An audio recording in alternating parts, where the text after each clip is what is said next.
Alors, voici une petite correction d'exercice pour les troisièmes avec de la factorisation suivie d'une résolution d'équation. Donc, comme je vous l'avais annoncé en préambule dans ce chapitre, l'objectif est de justement résoudre des équations à l'aide de la factorisation. Donc, dans ces exercices 60, 61, 62, 63, nous allons du coup devoir raisonner en plusieurs étapes. Afin de, dans un premier temps, factoriser. Donc là, l'objectif va être de factoriser, soit à l'aide d'un facteur commun, soit à l'aide d'une identité remarquable. Et ensuite, ça va nous mener vers une équation produit nulle qu'il va falloir résoudre.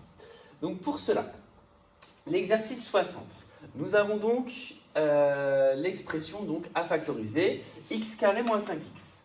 X carré moins 5x comporte deux termes, dont un facteur commun qui est x. En tout cas, un commun qui est x. Clairement, c'est visible, ce qui va nous faire dire que la technique de factorisation va être celle du facteur commun. Donc, dans le 60, le petit a, je commence du coup par transformer mon expression en mettant en évidence x en facteur commun. Donc, x carré, c'est x fois x, et moins 5x, c'est moins 5 fois x. Le tout égale 0. Je peux donc souligner ce facteur commun qui est x fois, le mettre en facteur, et multiplié par ce qui reste, ça donne donc x multiplié par x moins 5, le tout égale 0. Et là maintenant, cette fois-ci, j'avais au départ une équation qui était nulle, donc ça c'est un premier indice pour résoudre ce type d'équation, et dans un deuxième temps, j'ai un produit nul. Donc du coup là, je vais pouvoir utiliser la propriété que vous êtes censé connaître par cœur, qui est qu'un produit de facteurs est nul si et seulement si au moins un des facteurs est nul.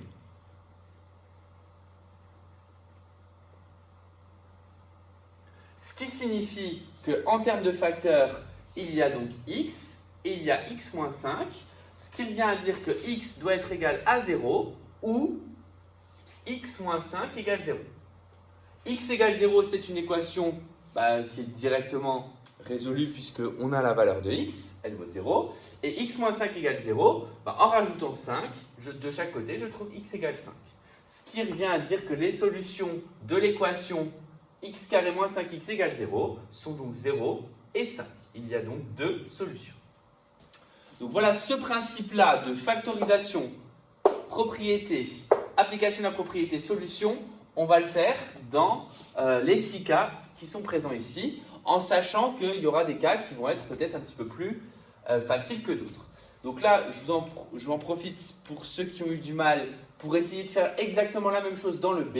Mettez pause. Moi, ce que je vais faire, c'est que je vais effacer pour ne pas réécrire à chaque fois la même propriété, mais vous devez l'écrire 6 fois. Donc, propriété,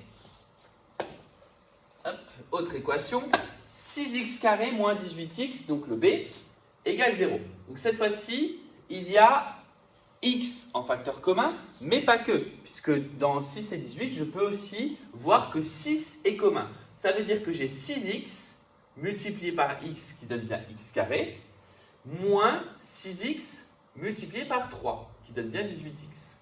Donc là, le meilleur facteur commun, c'est 6x, que je vais mettre en facteur. Maintenant, si vous n'avez pas trouvé 6x, mais uniquement x, c'est pas grave. Par contre, si vous avez trouvé 6, là, vous allez être embêté. Donc là, clairement, entre factoriser par un nombre ou factoriser par une lettre, pour résoudre des équations, il faut clairement factoriser par des lettres. Les nombres, c'est pas très grave, c'est des constantes d'ajustement. Vous pourrez, ça vous donnera juste d'autres équations à résoudre. Si vous avez mis 3x, c'est pareil, c'est pas grave. Vous aurez deux équations un petit peu différentes, mais normalement, ça ne doit pas changer les solutions. En tout cas, la meilleure factorisation dans 6x carré moins 18x, c'est factoriser par 6x. Je factorise donc par 6x, multiplié par, qu'est-ce qu'il me reste une fois que j'ai enlevé mon facteur commun? Il me reste x moins 3. J'ai donc deux facteurs. Donc, un produit de facteurs est nul, c'est seulement si au moins un des facteurs est nul. Premier facteur, c'est 6x égale 0. Deuxième facteur, c'est x moins 3 égale 0. Ce qui va donc me donner Résoudre 6x égale 0, cela revient à diviser par 6 des deux côtés. Et là, c'est souvent une erreur que vous faites. Quand je divise 0 par un nombre, ça donne toujours 0. Diviser du rien, on a le droit, d'accord? Parce que c'est aussi, vous pensez des fois que c'est une opération interdite. Si je divise du rien, au final, j'ai toujours rien. Par contre, je n'ai pas le droit de diviser par rien, c'est-à-dire diviser par 0. Donc ça veut me dire que x vaut 0 ou x moins 3 égale 0, c'est-à-dire x égale 3, ce qui donne donc deux solutions, S égale, l'ensemble des solutions, c'est donc soit x égale 0, soit x égale 3. Si vous n'aviez pas mis le 6 et qu'il s'était retrouvé ici, vous auriez dû trouver directement x égale 0. Et là, c'était une équation un peu plus difficile à résoudre, mais dans tous les cas, vous êtes censé trouver x égale 3. Voilà pour cet exercice 60. Les exercices 61 et 62, c'est le même principe, sauf que cette fois-ci, il n'y a pas de facteur commun. Et on vous demande quand même de factoriser. Donc, identité remarquable. En l'occurrence, c'est quasiment, dans 3 cas sur cas, ça va être la troisième identité remarquable. Justement, avant de commencer, on va repérer, est-ce que c'est la 1, la 2 ou la 3. Donc la 3, je vous rappelle qu'il y a deux facteurs, c'est une différence de 2 carrés, deux facteurs avec une soustraction. Pardon, c'est la 3 ça. La 3, il y a deux facteurs avec une soustraction. La 1 ou la 2, il y a trois facteurs. Soit ils sont tous positifs, c'est la 1, soit le double produit est négatif, et dans ce cas, c'est la 2. En l'occurrence, ici, deux facteurs, c'est donc la 3. Ici, trois facteurs, 3 termes, pardon, ce n'est pas des facteurs. 3 termes, donc ici, c'est la 2, puisque le double produit, moins 6x, est négatif. Ici, deux termes, c'est donc la 3. Ici, attention, je vous rappelle, une parenthèse compte pour un résultat, donc pour un terme. Donc ici, il y a deux termes avec une différence, c'est donc la 3. Donc ici, c'est bien la 3, la 3, la 2 et la 3. Donc on va utiliser la factorisation avec les identités remarquables qui correspondent, identifier qui est A carré, qui est B carré, utiliser la bonne identité remarquable comme il se doit, et ainsi factoriser pour pouvoir utiliser un produit nul. Donc je commence avec le 61A. Donc 61, le petit a, x carré moins 4, si je dois le factoriser, j'ai donc a carré qui vaut x carré, b carré qui vaut 4, et je dois utiliser la troisième identité remarquable. Ça veut dire que a vaut x et que b vaut 2. En termes de factorisation, je rappelle que la troisième identité remarquable, je les renote quand même ici, mais vous devez les connaître. Alors, je renote que la 2 et la 3. A carré moins 2ab plus b carré, ça c'est a moins b, le tout au carré, c'est la 2. Et la 3, c'est a carré moins b carré, qui est égal à a moins b, facteur de a plus b. Donc ici, vous voyez, deux termes donnent deux parenthèses. Ici, trois termes avec un double produit négatif qui donne une parenthèse au carré. Donc ici, c'est la troisième, ce qui revient à dire que je sais que a c'est x, que b c'est 2. Donc la factorisation devient x moins 2, facteur de x plus 2. Et le tout égale 0, puisque cette équation vaut 0. Donc l'équation x carré moins 4 est équivalente à l'équation x moins 2, facteur de x plus 2 égale 0. Et là, j'ai directement un produit qui est nul. J'applique la propriété. Elle me permet de dire que, du coup, j'ai encore deux solutions. Ces solutions, c'est x moins 2 à résoudre égale 0, ou x plus 2 égale 0. Résoudre x moins 2 égale 0, ça revient à ajouter 2 de chaque côté, donc ça veut dire que x égale 2. Donc là, j'ai juste fait plus 2 de chaque côté. Et là, je vais faire moins 2 pour enlever le plus 2. Donc ça veut dire que x va être égal à moins 2. Donc j'ai deux solutions, 2 et moins 2. Voilà pour le 61A.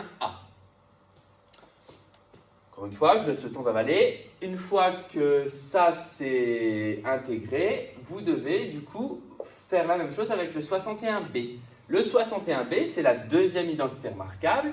Donc, même principe, je vais déterminer qui est A carré, qui est B carré, pour déterminer qui est A, qui est B, pour déterminer la factorisation qui va être égale à 0, toujours. Ça ne change pas parce qu'on a à chaque fois égal 0, pour pouvoir donner les deux équations. Et là, on va voir que ça va être un petit cas particulier. Donc, dans l'équation du 61b, celui qui joue le rôle de a carré, c'est toujours x carré, donc a va valoir x. Celui qui joue le rôle de b carré, c'est 9, donc b égale 3. D'après ma factorisation, ça me donne donc x moins 3, le tout au carré qui vaut 0. Et là, le carré sous-entend produit. Cela revient à dire que x moins 3 multiplié par x moins 3 égale 0. Et j'ai bien donc un produit qui est nul. Ce qui signifie que j'ai donc deux équations à résoudre, x moins 3 égale 0 ou x moins 3 égale 0. Mais qu'est-ce que je constate sur ces deux équations? Ces deux équations sont identiques. Donc ça veut dire qu'il y en a une des deux que je n'ai pas besoin de résoudre. Je ne vais pas résoudre deux fois la même chose pour trouver deux fois la même solution. Ce n'est pas parce que vous trouvez x égale 5 et ensuite x égale 5 qu'il y a deux solutions. Non, il y aura une seule solution qui est x égale 5. Donc ici, en l'occurrence, ça ne va pas être 5, mais ça va être 3. Puisque j'ajoute 3 des deux côtés. Donc cette équation admet une seule solution. Cette solution, c'est 3. D'accord? Parce que j'obtiens un carré qui est nul. Une autre façon de voir les choses, et avant, c'est comme ça qu'on faisait en troisième, c'est qu'on étudiait l'équation carré égale un nombre.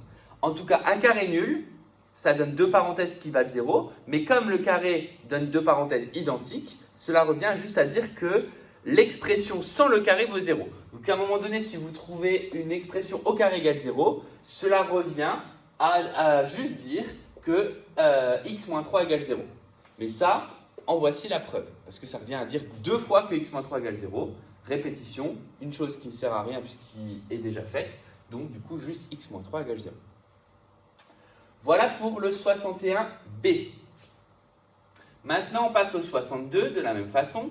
Donc le 62, notamment le b va être un petit peu plus compliqué. Donc toujours pareil, comme je dis que c'est des identités remarquables, on va identifier qui est A, qui est B, etc. On va refaire la même chose. Donc le 62a,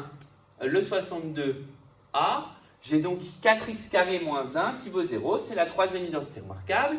Le a carré, c'est celui qui est positif, donc c'est 4x carré, donc a vaut 2x. B carré, c'est 1, celui qui est négatif, donc b égale 1. Ce qui revient à me dire que c'est, d'après la troisième formule, a moins b, donc 2x moins 1, facteur de 2x plus 1 égale 0. J'obtiens donc un produit qui est nul. Un produit est nul, c'est seulement si au moins un des facteurs est nul, ce qui revient à dire que 2x moins 1 égale 0 ou 2x plus 1 égale 0. Alors là, équation un petit peu plus difficile à résoudre, que je vais détailler. Je commence par ajouter 1 ici, ça fait 2x égale 1. Puis, je dois enlever le fois 2, donc je divise par 2 des deux côtés, ça fait x égale 1 demi ou alors 0,5. Ici, même principe, sauf que j'enlève 1, donc ça veut dire que ça fait 2x égale moins 1, puis je divise par 2, ça veut dire que x égale moins 1 demi, c'est-à-dire moins 0,5. J'ai donc deux solutions qui sont opposées au passage, 0,5 et moins 0,5. Voilà pour le 62a. Alors on pourrait avoir l'impression avec le 61a et 62a que quand on utilise la troisième identité remarquable, on obtient toujours des solutions qui sont opposées. Parce que dans le 61a, on avait trouvé x égale 2, x égale moins 2. Donc je rappelle, de nombres opposés, ce sont deux nombres qui ont la même distance à 0, mais qui ont des signes contraires. Ici, c'est le cas. Mais on va voir dans le 61b que ce n'est pas le cas. Donc attention, utiliser la troisième identité remarquable ne signifie pas obtenir des solutions opposées, forcément. Et donc du coup, le 62b... Donc dans le 62b, je dois utiliser aussi la troisième identité remarquable parce que je sais qu'une parenthèse compte pour un terme. Donc a carré vaut x moins 3 au carré. Et dans ce cas, a vaut juste parenthèse x moins 3. B carré vaut 4. Donc dans ce cas, b égale 2. Ce qui revient à me dire que là, je vais avoir des crochets puisque j'ai des parenthèses dans mes facteurs qui vont être nuls, donc des crochets à simplifier également. Donc ça va me donner x moins 3 moins 2, facteur de x moins 3 plus 2. Comme les parenthèses dans les crochets sont inutiles puisqu'elles ne sont pas précédées de signe moins, ça revient à faire x moins 3 moins 2, c'est-à-dire x moins 5, facteur de x moins 3 plus 2, c'est-à-dire x moins 1, le tout égale 0. J'obtiens donc une équation nulle avec deux parenthèses, produit nul, donc soit x moins 5 égale 0, ou alors x moins 1 égale 0. Deux équations vraiment très simples à résoudre, puisqu'au final, ça me donne x égale 5 en ajoutant 5 dans la première, et x égale 1, c'est en ajoutant 1 dans la deuxième, et ça me donne donc deux solutions, 5 ou 1. Voilà pour la résolution de cet exercice 62.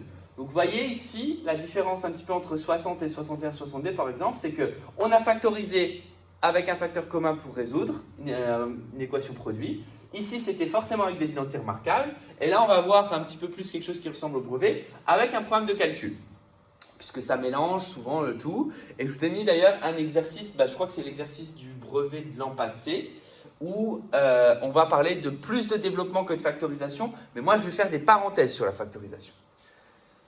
Donc, appliquer ce programme, donc on considère le programme de calcul dans l'exercice 63 que je vais faire ici. Choisir un nombre, le doubler, ajouter 5, élever au carré. Donc, appliquer ce programme de calcul au nombre 4, 0 et moins 6. D'ailleurs, ça me fait penser que ce programme de calcul, un bon exercice serait d'essayer de le programmer sur Scratch. Alors, malheureusement, je ne suis pas sûr qu'on puisse... je ne suis pas sûr qu'on se revoie, et donc du coup qu'on puisse encore faire de séances info. Maintenant, il y a quand même des choses que je vais vous donner à faire soit sur GeoGebra, soit sur Scratch, parce que des choses quand même à maîtriser. Comme si vous passiez le brevet. Après, c'est à vous, surtout pour Scratch, ça va être à vous de jouer le jeu à fond et d'essayer de le faire correctement, quitte à vous le faire et vous me le rendiez pour valider des compétences. Parce que là, c'est vraiment important que vous ayez des compétences en informatique, parce que Scratch c'est mignon, au lycée, Python ça le sera un peu moins. Donc du coup, maîtriser Scratch c'est quand même important, et dans cette période du coup où on ne se voit pas, on ne peut pas se retrouver notamment en salle info pour le moment. Est-ce qu'on pourra se retrouver? Je ne sais pas. Mais voilà, donc il ne faut quand même pas abandonner cette partie du programme qui semble peut-être pas forcément utile, mais qui l'est pour votre formation à la programmation pour la seconde.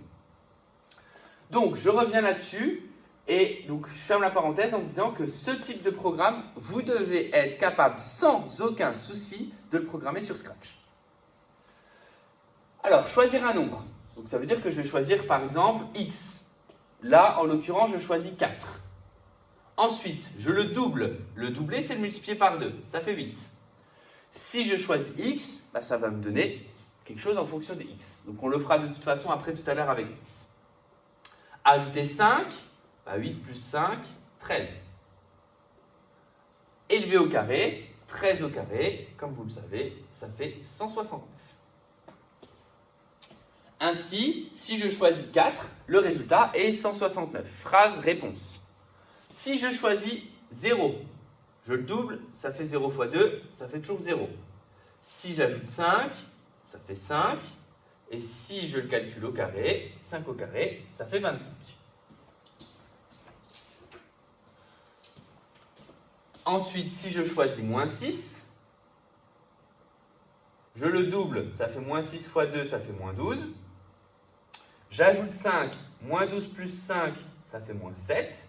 Je l'élève au carré, et là, attention, c'est tout le moins 7 que j'élève au carré. Donc, moins 7 entre parenthèses au carré, ça fait 49.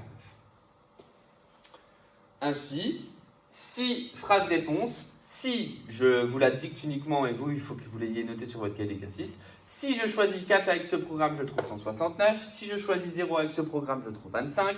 Si je choisis moins 6 avec ce programme, je trouve 49. Maintenant, quel nombre doit-on choisir au départ pour trouver 0? On pourrait se dire qu'on va remonter le programme de calcul. C'est-à-dire, ici, je dois trouver 0. Qu'est-ce que j'ai fait à la fin? J'ai élevé au carré. Donc, ça veut dire que le dernier résultat, ça doit être 0. Donc, je remonte le programme de calcul pour essayer de trouver la solution. Le problème de remonter, c'est que des fois, il y a des chemins il y a plusieurs solutions. Et s'il y a plusieurs solutions, le fait de remonter, vous risquez d'en oublier une. Donc, tout l'intérêt, ça va être au final, d'écrire avec x, factoriser si besoin, mais en l'occurrence, là, il n'y aura pas besoin, et de résoudre une équation nulle. Donc ici, je vais faire le programme avec x. Donc là, ce type de question, qui vous fait remonter les calculs. Remonter les calculs, c'est résoudre une équation. Donc, c'est-à-dire le faire avec x. Littéraliser vos calculs. Donc, si je le fais avec x, je choisis x. Je le double, ça fait x fois 2, ça fait 2x. J'ajoute 5, 2x plus 5. Et là, attention, j'insiste, ceux qui marquent 7x en classe, je les découpe. Donc ici, 2x plus 5, ça ne se calcule pas. Et ensuite, calculer le carré. 2x plus 5, c'est le résultat, donc entre parenthèses au carré. Voilà le résultat. Là, on a l'avantage que c'est déjà sous forme factorisée. On aurait très bien pu avoir un programme de calcul qui nous donne une équation qui ressemble à ça. Et ça aurait été à vous de factoriser. Et là, ça aurait vraiment été intéressant. Dans tous les cas, 2x plus 5, qu'est-ce que je dois faire au carré? Je dois résoudre 2x plus 5, justement, égale 0 au carré. Cela revient, et là, je vais passer sur le tableau qui servir ça, à résoudre 2x plus 5 multiplié par 2x plus 5 égale 0. C'est donc une équation produit nul. Ce qui revient à dire que 2x plus 5 égale 0, ou alors 2x plus 5 égale 0. Autrement dit, bis repetita comme tout à l'heure, deux fois la même équation. Donc deux fois la même équation, je la résous qu'une fois. Pour la résoudre, j'enlève le plus 5, donc je soustrais 5 de chaque côté, ça fait 2x égale moins 5. Puis je divise par 2, ça fait donc x égale moins 2,5. Donc, quel nombre doit-on choisir, et nombre au pluriel, hein, vous voyez, pour retrouver 0 comme résultat? Nous devons choisir, du coup, de moins 2,5. Ce qui aurait été vraiment top comme question, c'est quel nombre doit-on choisir pour trouver, par exemple, je ne sais pas, 25. On en aurait déjà une des solutions, mais il y en aurait deux. Et donc là, voilà, je vais vous en programmer un de la même sorte, parce qu'on ne tomberait pas directement sur une équation nulle. Et si je ne tombe pas directement sur une équation nulle, si je tombe par exemple sur 2x plus 5 au carré égale 25, ben je dois me ramener à une équation nulle, et une équation nulle qui ressemblera au 62b. Si ça ressemble au 62b, ça veut dire qu'il faudrait d'abord factoriser. Et là, c'est vraiment ce qui manque dans cet exercice. C'est pour ça que je vous en donnerai encore un après, pour aller toujours de plus en plus loin. Voilà pour la correction de ces 4 petits exercices donc, qui sont principalement basés sur la résolution d'équations nulles, mais avec un petit peu de factorisation également.